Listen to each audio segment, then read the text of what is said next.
Bonjour, ici PN Théorie. Alors aujourd'hui, j'inaugure un nouveau concept pour les vidéos, quelque chose qui ressemblerait un petit peu à de la radio, moins d'images comme support, moins de titres, moins de choses écrites et une seule image. Et puis vous pouvez écouter la vidéo, le message sous forme parlée comme une radio. Voilà, donc en fait, vous me direz ce que vous en pensez. Donc je fais ça avec la voix naturelle. Et puis, ça me permet d'être plus spontanée et de traiter des sujets, pas forcément de manière plus légère, mais peut-être moins structurée, et laisser plus de place à l'imprévu. Et puis aussi d'introduire des enregistrements parlés qui émanent d'autres sources. Voilà, donc ça peut être aussi un plus. Et puis, vous pouvez aussi l'écouter, par exemple, dans votre voiture, comme une radio, ou bien en faisant autre chose. Voilà, donc vous me direz ce que vous en pensez. Donc aujourd'hui, je souhaiterais vous parler des nids de vipères. Alors, qu'est-ce que le concept de nid de vipère? Ce que j'appelle le nid de vipère, en fait, c'est un groupe, une association, en fait, qui est consciemment établie, qui existe de manière organisée ou pas. C'est un agglomérat, on pourrait dire, puisqu'il y a plusieurs manipulateurs pervers narcissiques au sein de ce groupe. Alors ça peut être un groupe institué, comme une entreprise, une association. Ça peut être aussi une famille. Donc quels que soient les liens entre les personnes, que ce soit des liens donc de filiation, d'affection, on pourrait dire, si on peut parler d'affection dans ce cas-là, ou alors des liens contractuels, ou des liens de solidarité dans le cas d'une association. Donc quel que soit le type de lien, ces associations, ces regroupements existent. Alors, ils ont la particularité d'abriter en leur sein beaucoup de manipulateurs pervers narcissiques ou beaucoup d'autres personnes qui ont des comportements toxiques qui peuvent être complémentaires à la perversion narcissique ou alors non complémentaires mais qui vont dans le même sens. Il émane de ces groupes un esprit, donc c'est l'esprit généralement du leader premier ou du créateur qui continue au travers de ces personnes. Alors elles peuvent agir par imitation, si ce sont des personnes, comme disaient les psychologues, qui sont normalement névrosées, je dis ça entre guillemets, et qui simplement imitent le comportement pour se socialiser, pour pouvoir entrer dans ce groupe, que ce soit cette organisation, cette association, ce groupe d'appartenance, ou alors par, par mimétisme conscient, en voulant socialiser, ou alors par mimétisme inconscient, tout simplement en agissant par habitude, parce que c'est en fait la culture de ce groupe. Alors, si c'est une entreprise, on pourra parler de culture d'entreprise. En fait, en gros, c'est la mentalité, l'esprit, c'est la façon dont on agit et dont on pense à l'intérieur de ce groupe. C'est le courant de pensée général, la politique en gros. Ce qui se fait, ce qui ne se fait pas, comment les choses se comprennent. Voilà, en gros, c'est ce qui se passe. Alors, généralement, je parlais du leader tout à l'heure. Comment est-ce que se sont créés ces groupes? Donc, c'est généralement un leader ou un couple ou plusieurs leaders associés qui sont ensemble par les liens dont on a parlé tout à l'heure. Ça peut être différents types de liens et qui ont tous cet esprit narcissique. Ça peut être aussi le chef charismatique qui a créé cette entreprise, par exemple, donc quelqu'un qui a été suivi par les autres, qui lui ont automatiquement fait confiance parce qu'il a un grand charisme. Ça peut être quelqu'un qui est soit très travailleur, soit très connu au niveau des réseaux sociaux, ou parce qu'il est riche, ou parce qu'il a une particularité singulière. Voilà, ça peut être un grand collectionneur, ça peut être quelqu'un qui a beaucoup d'idées, qui travaille énormément. En fait, il a une particularité qui fascine. Il est fascinant. C'est ce qui lui donne ce charisme et qui fait qu'il y a une attirance, quelque chose de magnétique au niveau social qui fait que les gens sont complètement épatés par ce qu'il fait. Et ensuite, il s'ensuit que, alors si c'est dans une entreprise, ça peut être les employés qu'il recrute, ou les personnes dont il s'entoure, parce qu'il a quand même un choix. Il fait quand même un choix par rapport aux personnes qui vont travailler avec lui ou qui vont agir avec lui, ou qu'il va choisir parce que il est un chef de famille par exemple, eh bien vont lui ressembler. Parce qu'il va faire tout pour que ce soit des personnes qui auront un certain profil.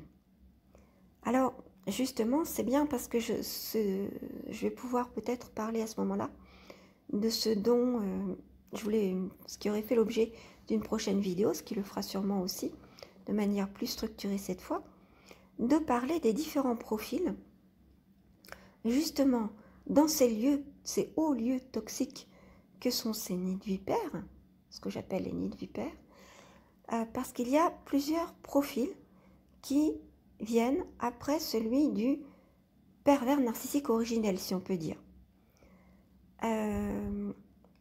Et alors, il s'entoure de personnes à qui il promet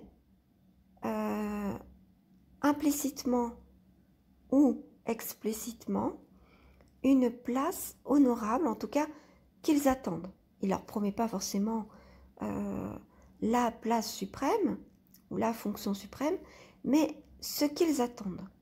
Donc ça veut dire qu'il a bien scanné les personnes, hein, ça fait partie de ses facultés. Le manipulateur pervers narcissique fait un scan des personnes, même si ce n'est pas instantané. Il voit instantanément à peu près la nature de la personne. Après, il affine l'idée qu'il s'en fait, qui est généralement assez juste. Il l'affine en la connaissant au jour le jour, en la testant.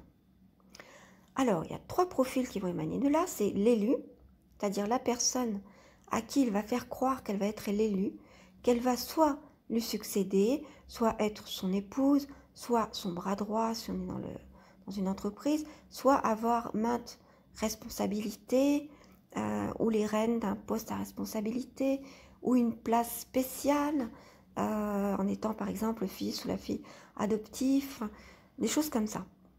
Donc il fait croire qu'il est l'élu, seulement il fait croire que vous êtes l'élu, mais il le fait croire à plusieurs personnes qui en fait sont des idiots utiles qui lui servent tout simplement à quoi? Eh bien à faire fonctionner ce groupe comme il l'entend. D'abord, première chose, à bien le faire fonctionner, donc ce sont des petites mains travailleuses hein, généralement, et puis qui sont de bons petits soldats, c'est-à-dire qui croient tout ce qu'il dit, qui sont à ses ordres, même s'ils sont implicites, c'est-à-dire pas dits directement. Il fait en sorte que justement ces personnes devancent ses désirs et lui apportent tout sur un plateau. Voilà, en tant que grand chef charismatique qu'il est, que ce soit au sein d'une famille, d'une entreprise, d'une association, de tout autre groupe d'appartenance, le leader en fait. Hein. Et donc il a ces petits soldats, ces ordres, dont tous espèrent, par des promesses qu'il aura, soit formulées, soit qui seront implicites, tous espèrent justement être bien vus par lui, puisque c'est lui qui fait la pluie et le beau temps chez toutes ces personnes et à l'intérieur du groupe lui-même. Donc, c'est-à-dire au niveau de la culture, c'est-à-dire aujourd'hui, comme il est de mauvaise humeur par exemple, tout le monde va être un peu tendu, et aussi interpersonnellement, c'est-à-dire avec telle personne ou avec telle autre.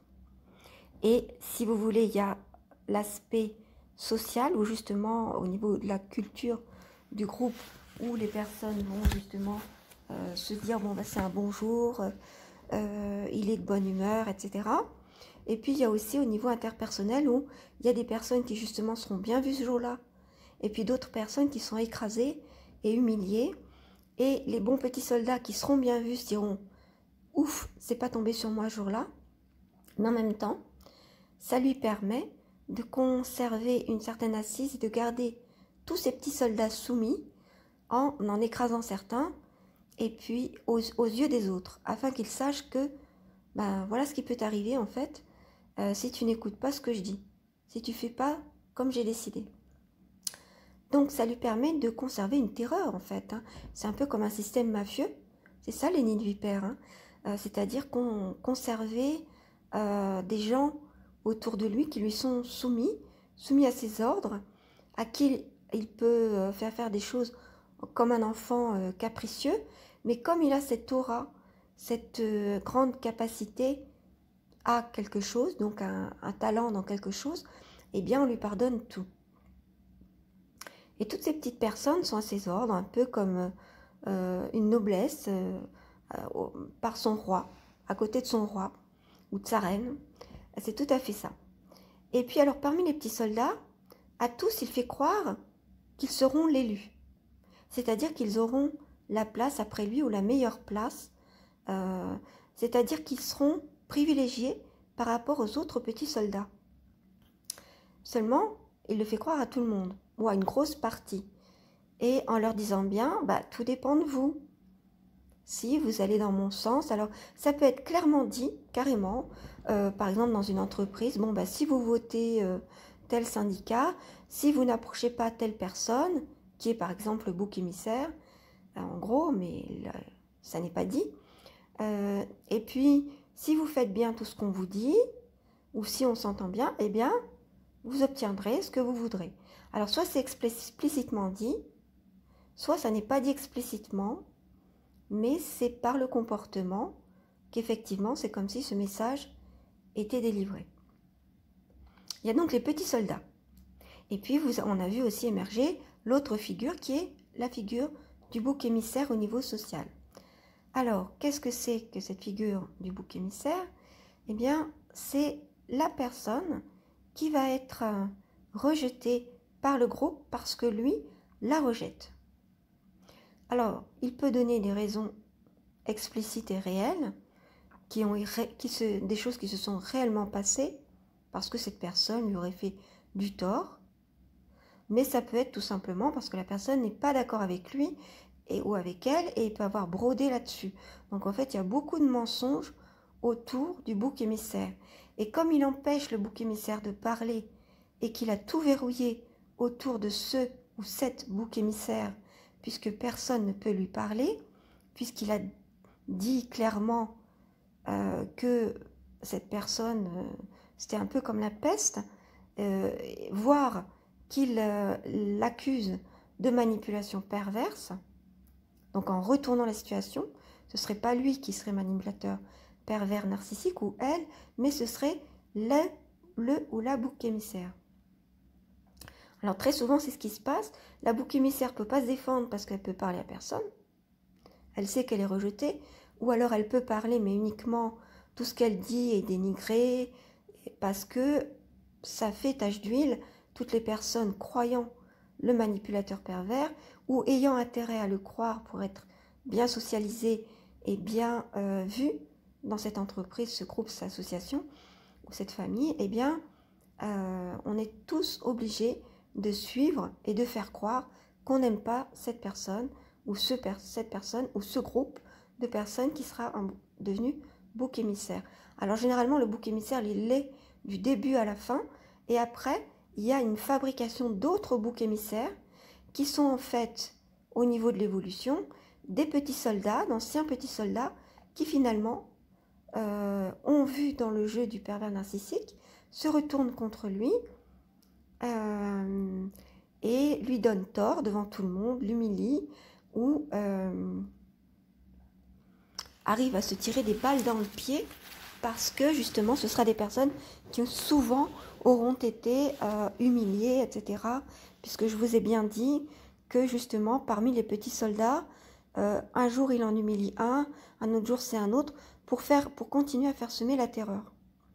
Donc en fait, ça peut être un jour l'un, un jour l'autre, mais il y a des personnes, ça va être récurrent, et puis il va commencer à dire, oui, bon, bah, ça commence à faire, cette personne-là, et là il va prendre une décision irrévocable, en disant, bon, bah, cette personne, voilà, moi je ne veux plus la voir, on va tout faire pour que on s'en sépare. Et alors là, il dira clairement les choses à certaines personnes, ce seront de ces petits soldats ceux qui seront les plus dépendants. Alors qu'est-ce qu'il choisit parmi les petits soldats? Il choisit des gens qui ont un talent complémentaire au sien, qui est généralement quelque chose qui fait que la personne ne peut avoir qu'une fonction subalterne, parce qu'il ne faudrait pas qu'elle l'égale. Donc il ne faudrait pas quelqu'un qui soit par exemple trop diplômé. Ils vont se débrouiller pour prendre des gens qui n'ont pas de diplôme dans les entreprises, ou même dans les associations, etc., qui n'aient pas trop de capacité, qui ait en tout cas une grande capacité de soumission et de naïveté, et aussi de lâcheté, d'être capable par exemple de faire de faux témoignages, des choses comme ça. Donc voilà, donc ils vont prendre des gens qui sont de ce style-là, ou alors dépendants de quelque chose. Ça peut être par exemple des personnes handicapées, en situation de handicap, ou qui ont un enfant handicapé, ou qui sont seuls parce que leur mari, leur femme est décédée, ou enfin qui ont une grande faiblesse qui font qu'en fait ces personnes sont dépendants financièrement, ne peuvent pas ou n'ont pas assez confiance en elles. Parce qu'ils savent qu'ils pourront toujours essayer de les corrompre. Voilà, ils essaient de trouver des personnes qui sont corruptibles ou qui sont tellement dépendantes qu'elles fermeront les yeux sur certaines choses pour aller dans leur sens. Donc ils vont s'entourer de ce genre de personnes, comme je l'ai dit, qui soient corruptibles ou dépendantes, qui aient des capacités, mais pas trop, au niveau des diplômes ou alors des capacités cognitives, émotionnelles, etc. Des gens qui soient très compassionnels, puisque comme lui ne l'est pas, ça permettra de faire croire autour de lui qu'il s'entoure de personnes compassionnelles, donc qu'il l'est lui aussi. Et puis comme il mime bien justement la compassion qu'il ne connaît pas du tout, hein. C'est un sentiment qu'il ne connaît pas, puisque même l'empathie qui peut s'apprendre, il ne sait pas faire non plus, mais il sait mimer. Donc en mimant et en ayant des gens empathes autour de lui, voire très compassionnels ou sur-empathes, ça permettra aux personnes de l'entourage de n'y voir que du feu et de penser qu'effectivement, cette empathie est réelle, celle que vous avez. Donc pourquoi aussi il choisit des gens empathes ou sur-empathes, extrêmement empathes? Parce que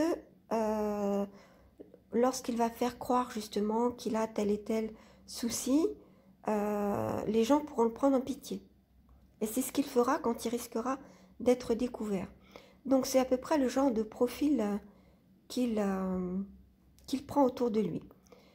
Donc, on a bien compris, tout un tas de petits soldats qui ne recrutent pas n'importe comment, qui le manipulent, et puis les personnes qui se rebellent ou qui voient clair dans son jeu, il fait en sorte qu'elles deviennent des boucs émissaires et qu'ils puissent s'en séparer d'une manière ou d'une autre.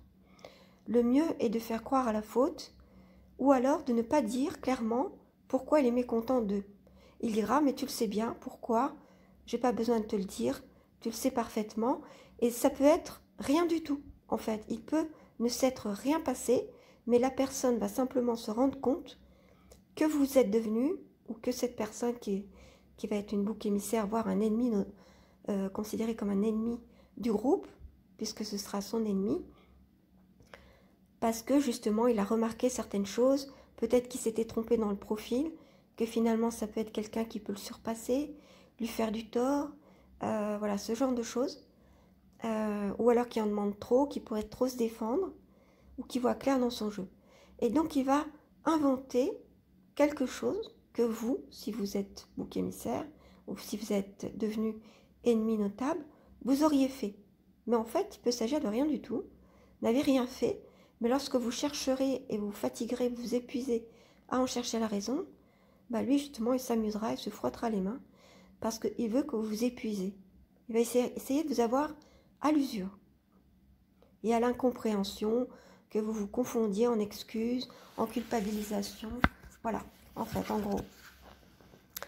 Et puis aussi, évidemment, que tout le groupe soit acquis à sa cause, ce qui ne manquera pas d'être le cas. Et c'est comme ça qu'il arrive à faire sortir de ce groupe et ne garder que les gens qui sont acquis à sa cause. Donc tout un tas de petits soldats, comme je l'ai dit, la figure du bouc émissaire, il faut toujours qu'il y ait un ou deux boucs émissaires qui seront complètement dépendants, si c'est dans une entreprise, par exemple, ils seront dépendants financièrement, ne pourront pas partir, parce que ça permet d'avoir un ennemi commun pour que le groupe, qu'il y ait une cohésion de groupe, et donc une dynamique de groupe qui émane de ce groupe. Parce qu'il faut que le groupe vive, et il ne peut pas vivre qu'au travers de la fascination pour le leader. Il vit aussi au travers du mépris et puis aussi du rejet de la faute sur les boucs émissaires, sur les figures des boucs émissaires. Voilà comment fonctionnent les nids de vipères pour cette première émission radio. Donc n'oubliez pas que tous les petits soldats rêvent d'être l'élu et qu'il leur fait croire à tous qu'ils peuvent éventuellement ou qu'ils seront l'élu. Évidemment, à la fin, il y en aura bien un, parce qu'à la fin, le pervers narcissique est comme tout le monde, il n'est pas éternel, il meurt au bout d'un moment. Donc il faut quelqu'un pour le remplacer, mais il aura mis à des postes stratégiques ou des places stratégiques de toute façon d'autres personnes qui seront des pervers narcissiques, soit de nature, soit qui le seront devenus, soit qui auront un comportement pervers narcissique et qui se sentiront très mal parce qu'elles ne seront pas perverses structurellement et qui donc de toute façon vont tomber malades. Alors c'est le troisième profil, puisqu'on a parlé des petits soldats, des boucs émissaires, et dans les petits soldats il y a l'élu, et puis il y a aussi toutes ces personnes qui finalement vont tomber malades, donc elles partiront d'eux-mêmes parce qu'elles ne vont plus supporter tout ça.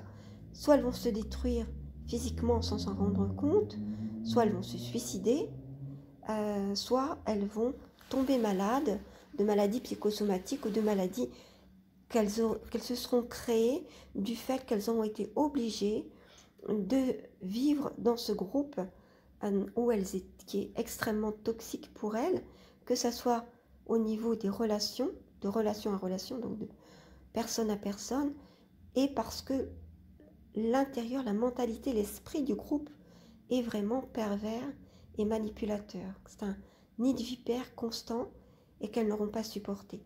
Et ce sont ces personnes, même si elles ne sont pas boucs émissaires, elles peuvent être des bons petits soldats, voire même être proches de l'élu, c'est-à-dire on peut leur faire croire qu'elles seront l'élu, ou alors elles peuvent être aussi boucs émissaires ou être amies de boucs émissaires, peu importe, mais de toute façon, elles vont se détruire, elles vont se trouver détruites dans ce groupe.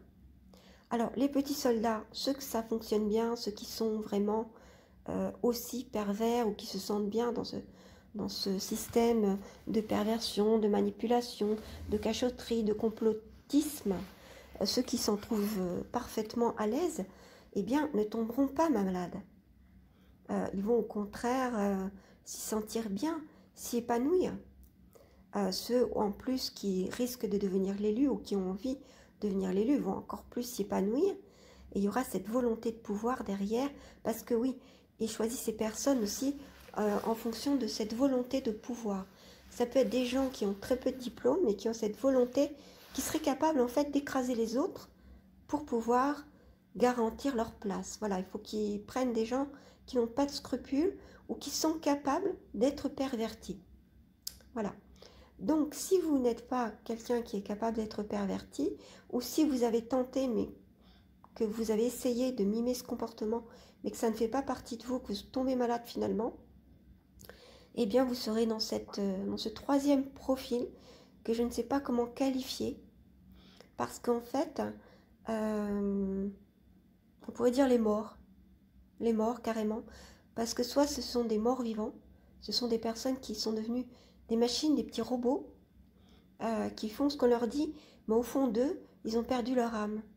Donc en fait, ils deviennent malades, soit parce qu'ils ont perdu leur joie de vivre, l'utilité, ils ne savent plus exactement en quoi ils sont utiles, ils ne voient plus d'utilité à ce qu'ils font, et puis leur travail est devenu robotique parce que dans la fonction de petit soldat, il y a une grande part de robotisme, c'est-à-dire on demande, tu fais ce qu'on te dit, tu réfléchis pas.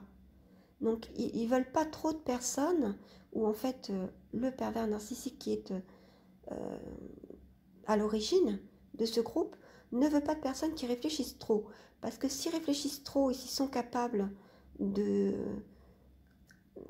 d'innovation et de création et de créativité réelle, c'est-à-dire pas de créativité qui est orientée vers la destructivité, mais de créativité au contraire orientée vers la construction, et qui sont des gens généralement qui sont extrêmement bons, qui sont pleins de bonté, de gentillesse, etc., forcément vous allez être très déçus. Vous allez croire au début que vous avez enfin trouvé des gens qui vous comprennent, vous allez pouvoir déployer toute cette créativité, vous épanouir, et quand vous vous rendez compte que c'est pas vrai, en fait il y a plein de choses qui vont s'éteindre en vous. La vie va s'éteindre et vous allez devenir des morts vivants, des robots, parce que vous aurez perdu votre âme, votre capacité de créativité, voire même votre identité. Parce que lorsqu'on reste très longtemps dans une secte ou dans un groupe toxique comme ça, on peut très bien perdre sa personnalité parce qu'on est soumis, il faut être comme ci et comme ça. Alors, si on reste très peu de temps dans ces lieux, on ne perd pas forcément sa personnalité, mais on peut très bien la perdre et perdre toute sa joie, perdre tout ça. Donc, on pourrait dire que ce sont des morts vivants, la troisième catégorie. Et en fait, tout cela évolue à partir de la figure première du petit soldat, puisque tout le monde est un petit soldat au départ. Rêvant d'être l'élu, rêvant de mettre au service et d'avoir trouvé enfin le lieu où on peut mettre au service toute la créativité, tout ce que l'on est en fait. Et en fait, on est soit corrompu, soit on perd par toutes les petites blessures, le harcèlement, le mépris qu'il y a derrière, et puis le poids des autres, puisque le pervers narcissique sait très bien faire passer des rumeurs, de fausses rumeurs, pour nous détruire, eh bien on devient complètement détruit. Et c'est la figure que peut endosser tout le monde à partir de la figure du premier soldat, du petit soldat, en fonction de l'évolution des choses. Voilà tout ce que je voulais dire sur les nids de vipères. J'espère que cette première petite émission radio vous aura plu. Dites-moi ce que vous en pensez dans les commentaires. Et puis, voilà, je vous dis à très bientôt pour une prochaine. C'était PN Théorie. À bientôt. Alors, j'espère que l'émission vous a plu. Je voudrais vous dire que j'apprécie évidemment les pouces levés lorsque ça vous a plu. En fait, je suis comme les autres et je regarde aussi le nombre de pouces levés à chaque fois que je mets en ligne une vidéo. Bon, je sais qu'il y a des petits malins qui ne veulent pas les mettre forcément, ou il y a des gens aussi qui ne sont pas abonnés et donc qui ne peuvent pas ni mettre de commentaires ni mettre de pouces levés, mais simplement visionner les vidéos. Je sais qu'il y a beaucoup de trafic dans les vidéos, avec des vidéos qui sont supprimées, des nombres de vues supprimés, effacés, des pouces levés effacés, des pouces en bas augmentés, bon, beaucoup de trolls comme on dit dans le jargon. Peu importe, en tout cas si ça vous a plu, bon veuillez le faire, ça me fera toujours plaisir. Sinon de toute façon, voyons les commentaires et voyons l'utilité de ces vidéos, je pense que je continuerai de toute façon. Il y a bien quelques irréductibles qui seront intéressés, et lorsque ce ne sera plus le cas, ou que je trouverai d'autres moyens d'exprimer les choses, eh bien je le ferai. Vous savez que de toute façon je suis en train d'écrire un livre qui reprend tous les thèmes des vidéos qui ont été traités, mais restructurés de cette manière de manière à faire quelque chose de cohérent, qui soit lisible. Voilà. Et bien en attendant, je vous dis à très bientôt pour une prochaine et je vous remercie pour votre écoute. À très bientôt.